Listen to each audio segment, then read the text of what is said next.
Look at this video. It's pretty cool, isn't it? It premieres in 60 seconds. Yo, this is the best thing. Come on.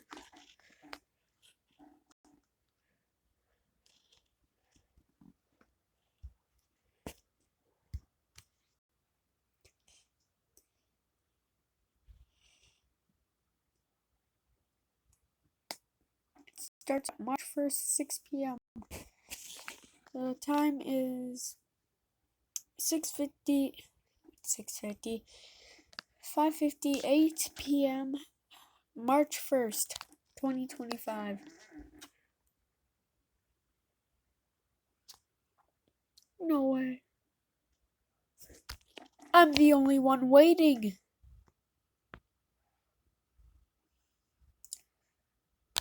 It will begin. Yes! I'm still the only one waiting.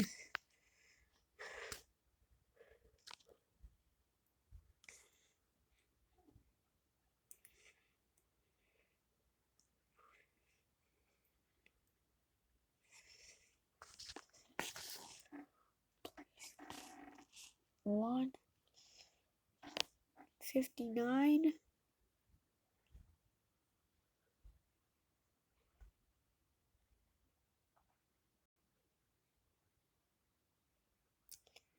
Look at that time. It's so close. If it only moved up 1 more minute, then I would be super. Hey! Let's go. Go! It's March 1st, 2025, and it's 6 p.m. So you think you know Wiz? Do you? Get out. First up, we've got 1 minute and 50. Huh? No way.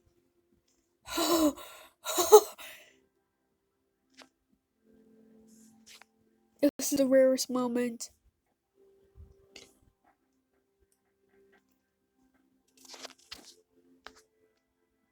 Two watching. Look. Focus, camera, focus. Two watching. Oh my gosh.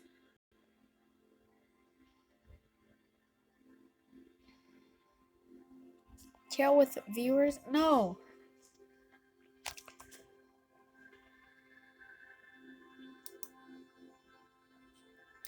Hit full screen.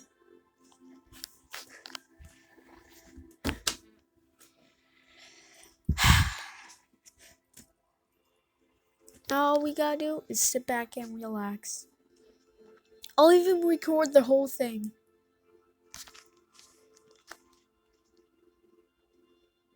Well, I'll try to, since I only have like 20 minutes left. It's probably like 14. 35! Many people are watching. 6. 24, 23, 22, 21, 20, 19, 18, 17, 16, 15, 14, 13, 12, 11, 10, 9, 8, 7, 6, 5, 4, 3, 2, 1. Yes!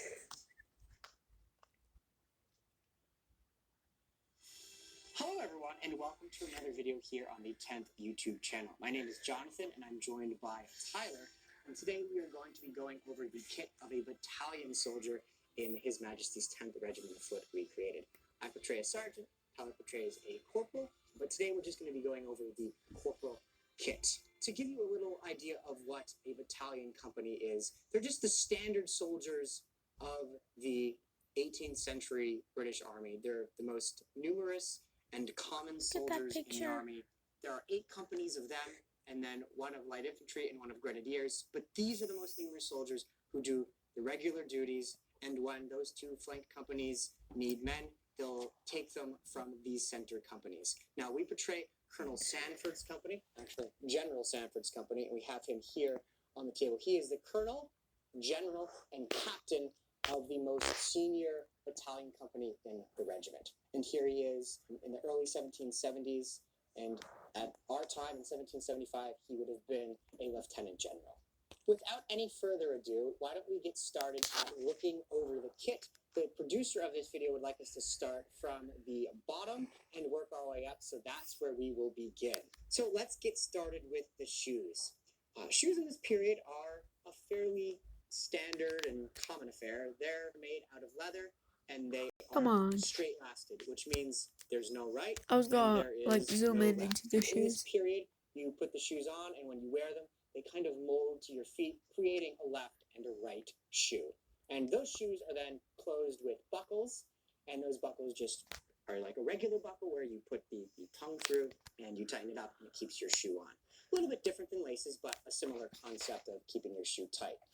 As we move on, we then have stockings which go into your shoe and on your leg and to your thigh. They're a little bit longer than your stocks today, but they're a similar concept that are made out of wool. And historically, they would then have a seam in the back. These ones just happen to be one of my tired pairs, since Tyler is currently wearing a good pair.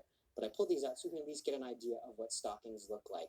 And then if we move on over those stockings, right now Tyler is wearing his winter leggings. Winter leggings are winter wear for a soldier who is, say, on a guard post and needs to keep warm.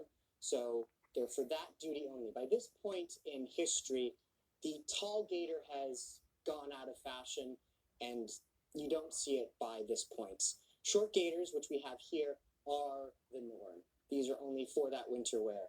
So over top of his winter leggings are something called garters, and they affix through this little tiny brass buckle. When he's wearing the winter leggings, they go over the top.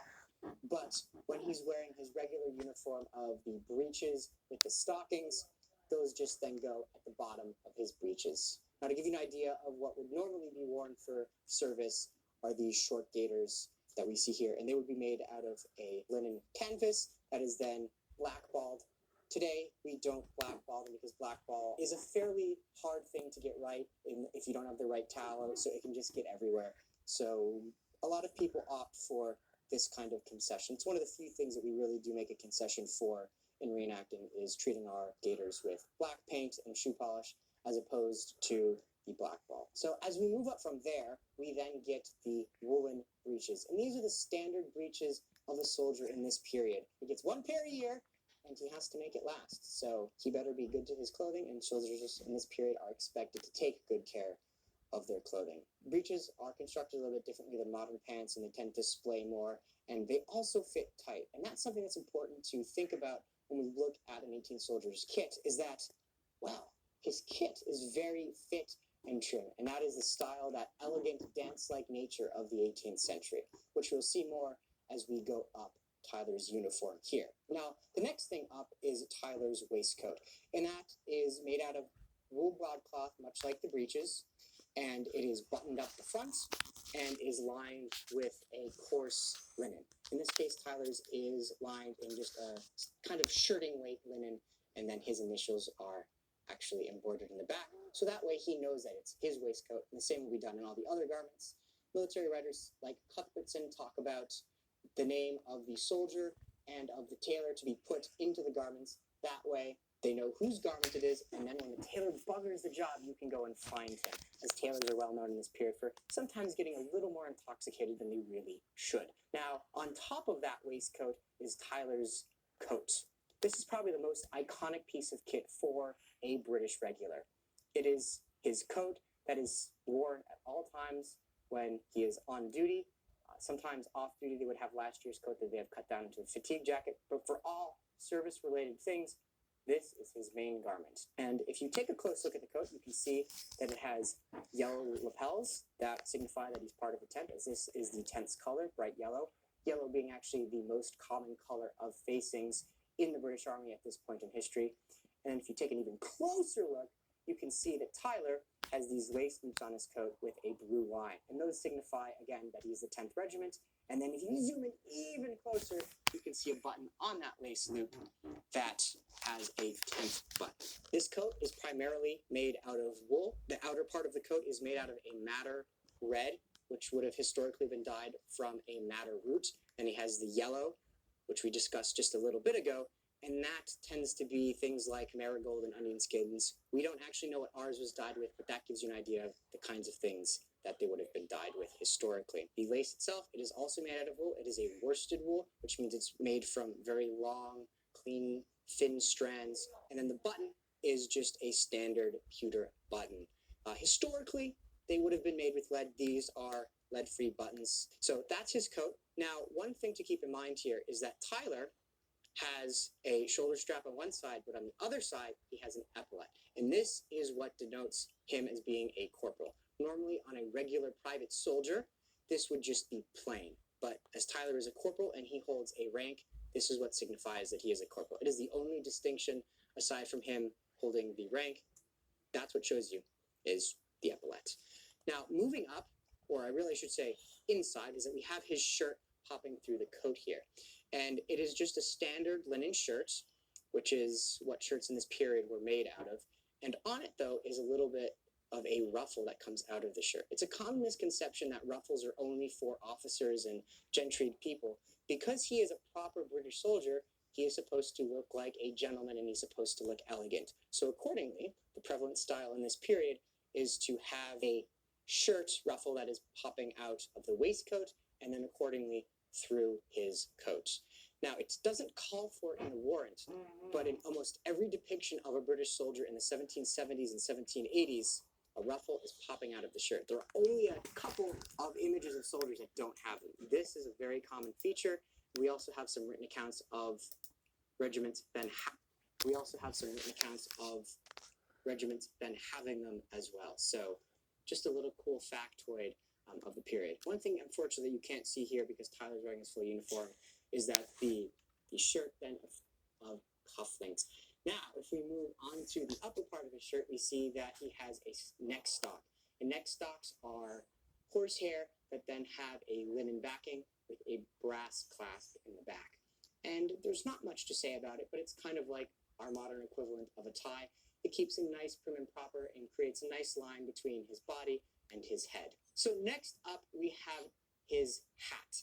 And his hat is a black wool hat with a white worsted tape binding with bands and tassels, also made out of wool and white tape and these little pom-poms on the side, which are tassels. And then in the front, we have a horsehair cockade with another piece of worsted tape that holds that cockade in place. Now, hats in the 1700s would, of course, change depending on decade, and this hat is blocked according to the predominant style of the 1770s. And that is this, which you see here, with a fairly high front within a large fan in the back.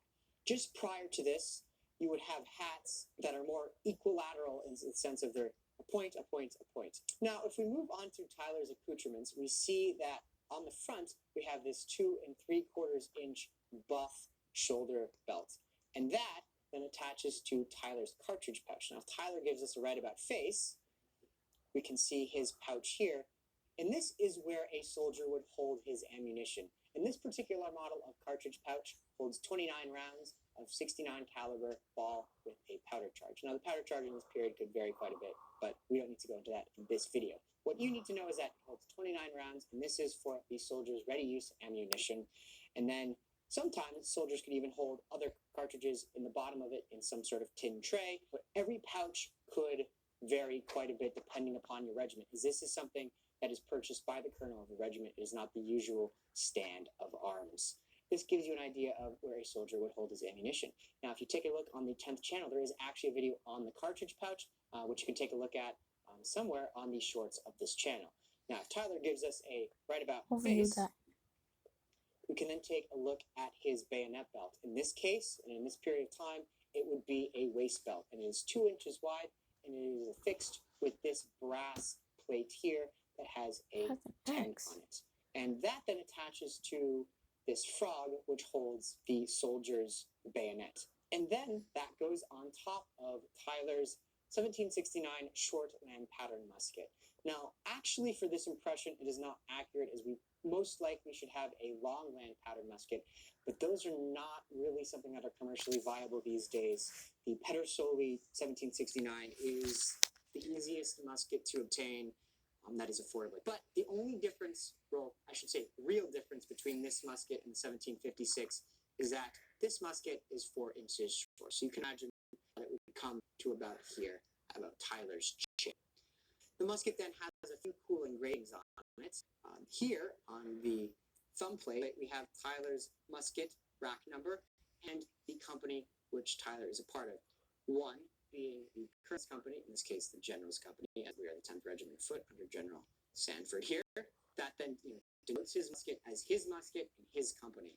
Now, we'll have Tyler unfix his bayonet, and while he's doing that, we will go through some of the other bits of kit that Tyler will carry when he's not on regular garrison service. And that's what this kit is here, just his regular garrison uniform. This is not for him going out on an expedition or anything like that. This is just, if he's just say doing duty in Boston, this is how Tyler would be dressed. Now, in certain instances, there are things that we could now add to Tyler's kit to make Tyler a little bit more prepared for certain conditions. Say you're going on an expedition. Well, what are some things you might need on an expedition that, say, is a day? Well, one thing is that Tyler's going to need to eat something. So here we have a haversack. And this is just an Osnaburg linen bag that holds Tyler's food. It is roughly square. Wonder what Tyler is thinking right now. And on the back, we have this Georges Rex broad arrow, which is just an inspection mark. It's not really anything fancy now. Oftentimes in reenacting, you'll see people have it backwards for some reason, probably because they want to use this as like a Gucci symbol. But this is not a Gucci symbol. This is not for pride and joy in your regiment. This is, it's literally just an inspection mark. And by the turn of the century, this would turn into a BO for Board of Ordnance, and it would also have the broad arrow. But whereas we're not a Napoleonic unit, that really does not apply to us. So the haversack, Polyonic. an interesting little food bag. Now, of course, could hold whatever the food might be on that day, but commonly the foods issued to soldiers were beef, peas, butter, but that's for an entirely different video. Now, next, if Tyler is going on an expedition, he's going to need to drink something. And to do that, canteen, which this one is a quart canteen, so 32 ounces, it goes over him with this hemp rope. Now, this is slightly wider than it needs to be, but it is actually really hard to find appropriate hemp rope that is narrow, and a lot of the modern canteens have loops that are too large. But this is a pretty good approximation of an 18th century soldier's canteens. Now, we replaced basically yearly because these canteens do not last very long. This one is actually stainless steel, so it will last a little bit longer, but you can scrub it down and make it look like tin, because tin just really rusts away. As the 10th is a fairly active unit, we've had a lot of canteens that have actually rusted through, even with prolific drying and whatnot. Now, you've seen Tyler's leggings for winter wear. Another thing for winter wear would be a soldier's mittens. The mittens just go on a soldier's hands. They're fairly close to a mitten you might see today. They are knit out of a fairly heavy weight wool. The big difference, though, between these mittens and mittens you might see your grandmother make today is that they don't have any ribbing here. They are just flat all the way to the cuff of the coat with a little bit of a garter stitch here. So mittens, you know, they're not necessarily the greatest for holding a musket, but a soldier is not expected to really be fighting all that often. He's really doing monotonous work most of the time, and if he's standing guard, these work just fine. And you do have to wear your mittens to fight, you deal with it because you're a soldier in the army. But those are the mittens, and they go along with winter leggings as part of the winter kit. Now, if Tyler's off duty, he's going to need something to put on his head because, as the military writer Cuthbertson says, you might want to preserve his hat when it's raining out. And that then comes in the forage cap. This is the cap that Tyler will wear when he's just doing regular fatigue duty, which might How many include people are watching? Boston building works and fortifications. 13. But this is just his off-duty cap.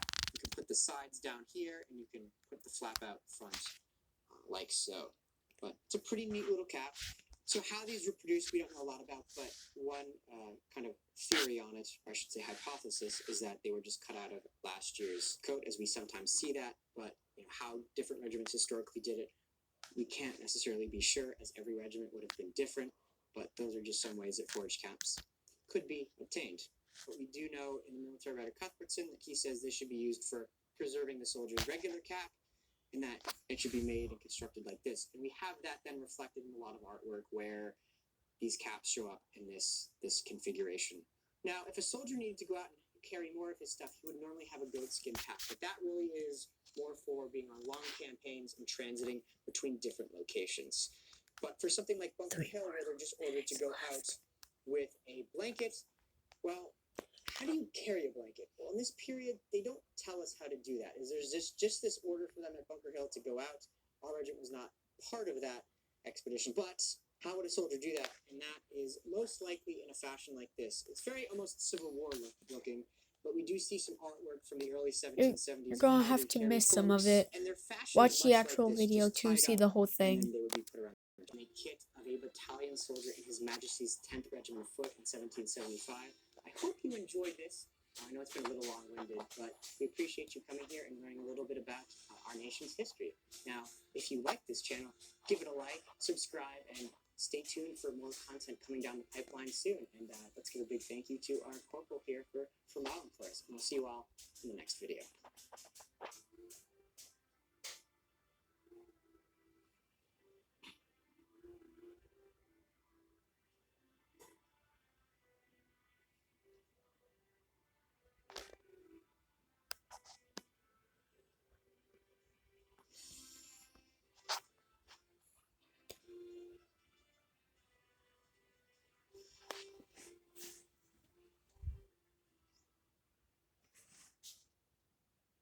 Go to that website if you want to become a redcoat, guys.